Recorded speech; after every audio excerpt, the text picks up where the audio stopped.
بسم اللہ الرحمن الرحیم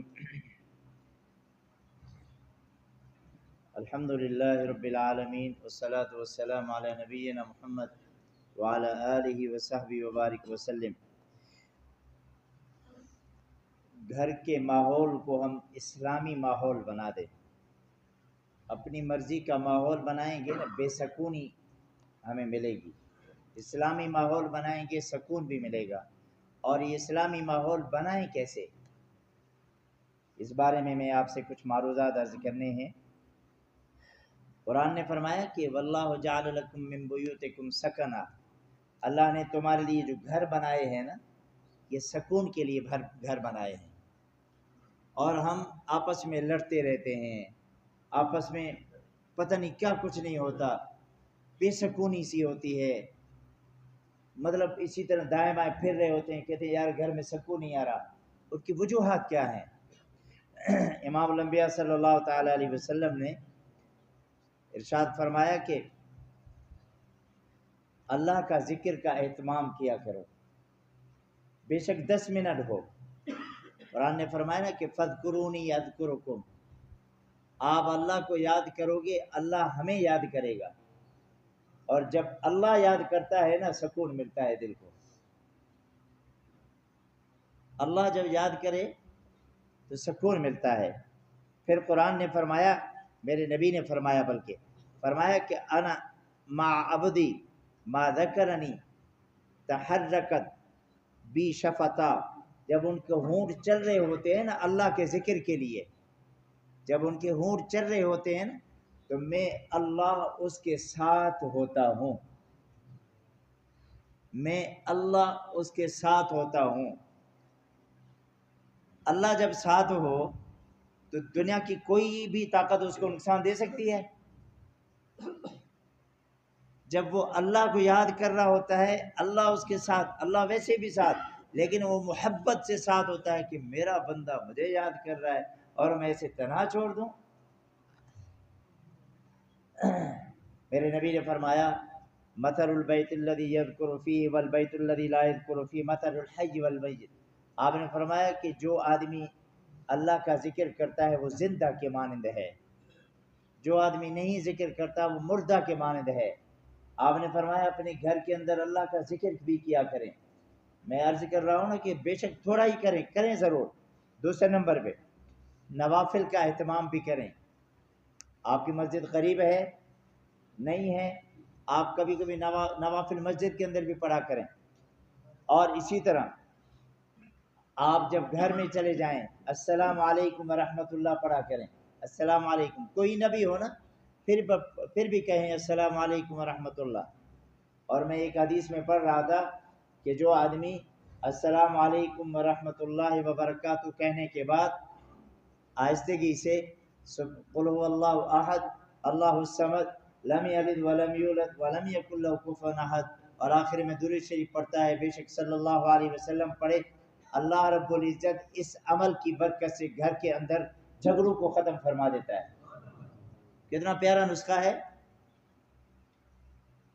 ہم اکثر بیشتر کہتے ہیں مولوی صاحب تعویذ دے دیں، وہ مولانا صاحب بھی 10 روپے کی وجہ سے ایک تعویذ لے کے دیتا ہے، اور یہ تعویذوں سے جھگڑے ختم نہیں ہوتے، جھگڑے ختم ہوتے ہیں محمد الرسول اللہ کے اعمال سے، جو ہمارے نبی نے فرمایا اس وہ عمل کریں۔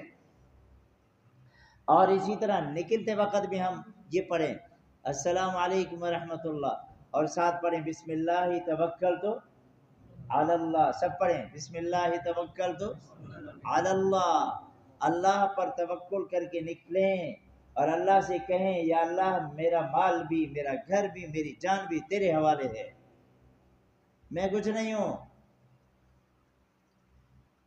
اور اسی طرح رسول اللہ صلی اللہ علیہ وسلم نے فرمایا کہ گھر سے کبھی اعمال نکال دو، گندے اعمال نکال دو۔ کون سے؟ غیبت کو نکالو، بہتان لگانا چھوڑ دو، کسی کے عیب جوئی نہ کریں، اس طرح کی بدعمالیاں ہم گھر کے اندر بار بار نہ لائیں۔ جو اسی طرح تذکرہ کرتا ہے اس کو کہتے ہیں چھوڑ دیں، لا حول ولا قوت الا باللہ پڑھے، پھر دیکھیں اللہ کیسے سکون نصیب فرما دیتا ہے۔ اور اسی طرح گھر کے اندر ہم تصاویر نہ لگائیں، ہمارے گھر مزین ہوتے تصویروں سے، لڑکیوں کی تصویریں، اپنی تصویریں، پر بیوی کی تصویریں، بچوں کی تصویریں. دیکھیں ایک ہے موبائل کی تصویر، اس کو تصویر نہیں کہا جاتا، یہ عکس ہے. جیسے آئینے میں ہم دیکھتے ہیں نا عکس، سافٹ ویئر ہے، وہ ہے ہارڈ ویئر.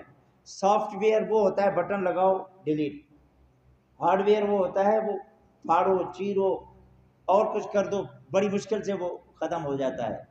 یہ سافٹ ویئر، جس طرح شیشے کے سامنے ہم کھڑے ہوتے ہیں ہماری تصویر نظر آ رہی ہوتی ہے، ہٹ جاؤ ختم. اسی طرح ہم اس موبائل میں قرآن لاتے ہیں نا، قرآن لاتے ہیں نا، یہ سافٹ ویئر ہے، ابھی نہیں نظر آ رہا، تصویر میری نظر آئی، بٹن دبا دیا ختم. ایسا ہی ہے نا.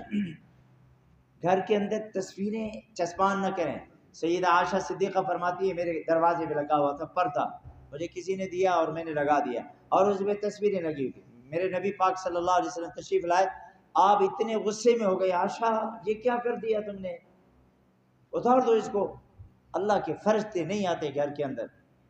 لا يدخل الملائکۃ بیتا فیہ کلب ولا تصاویر، میرے نبی نے فرمایا اس کے گھر کے اندر کبھی بھی فرشتے نہیں آتے. جو شوق سے کتا پالے، شوق سے یاد رکھیں، اگر حفاظت کے لیے پال رہا ہے کتا جائز ہے، شکار کے لیے پال رہا ہے جائز ہے، شوق سے پالے یہ ناجائز ہے. اس کے گھر کے اندر نہیں آتے، اللہ کے فرشتے نہیں آتے. اور اسی طرح میرے نبی پاک صلی اللہ علیہ وسلم نے فرمایا اپنے گھر کے اندر نیک صالح لوگوں کو بلوایا کرو. صحابہ کرام اس لیے کہا کرتے تھے یا رسول اللہ آپ ہمارے گھر میں تشریف لے جائیں. صحابہ نے حضور صلی اللہ علیہ وسلم تشریف لائے نا ہجرت کر کے، تو صحابہ جھگڑنے لگے. کسی نے کہا یا رسول اللہ میرے پاس، یا رسول اللہ میرے پاس، یا رسول اللہ میرے گھر میں. تو میرے نبی نے دیکھا کہ سب کے سب مجھے کہہ رہے ہیں. آپ صلی اللہ علیہ وسلم اونٹنی پہ بیٹھے اور آپ نے فرمایا یہ جہاں بیٹھے گی میں محمد رسول اللہ وہیں بیٹھ جاؤں گا. ابو ایوب انصاری کے گھر کے ساتھ بیٹھ گئے. تو بہرحال اچھے اور نیک صالح لوگوں کو مدعو کیا کریں، دعائیں کروایا کریں. اور اسی طرح گھر کے معاملات میں ہم آپس میں مشورہ کریں.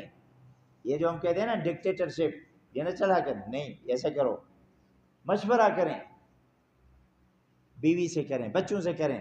اور اللہ کی قسم بڑا مزہ آتا ہے اس میں، اور اس میں برکت ہوتی ہے. ہم تو ایسے ہی ہے نا، کہتے ہیں نہیں بس یہ کرنا ہے، بچے کو کہیں نہیں تم نے ایسی طرح ہی کرنا ہے، بیوی کو بھی ایسے ڈنڈا اٹھا کے کہنا ہے نہیں کرنا ہے بس. تو بھائی مشورہ کرو. وَأَمْرُهُمْ شُورَىٰ بَيْنَهُمْ، قرآن نے فرمایا کہ مشورے میں بات رکھا کرو. وَشَاوِرْهُمْ فِي الْأَمْرِ، ہر معاملے میں مشورہ کریں. بیماری ہے، سیماری ہے، اور کوئی معاملہ ہو، شادی ہے، غمی ہے، مشورہ کر کے پھر چلیں. اور رسول اللہ صلی اللہ علیہ وسلم باوجود اس کے کہ وحی آتی تھی صحابہ سے مشورہ کرتے تھے. اور اسی طرح میاں بیوی کبھی بھی بچوں کے سامنے لڑائی نہ کریں. ہمارے معاشرے میں ایسا ہی ہے، بچوں کے سامنے ایک دوسرے کو چھلانگ مارتے ہیں، پتہ نہیں کیا کچھ کرتے. کبھی بھی نہ کریں، بچوں پہ بڑا اثر پڑتا ہے.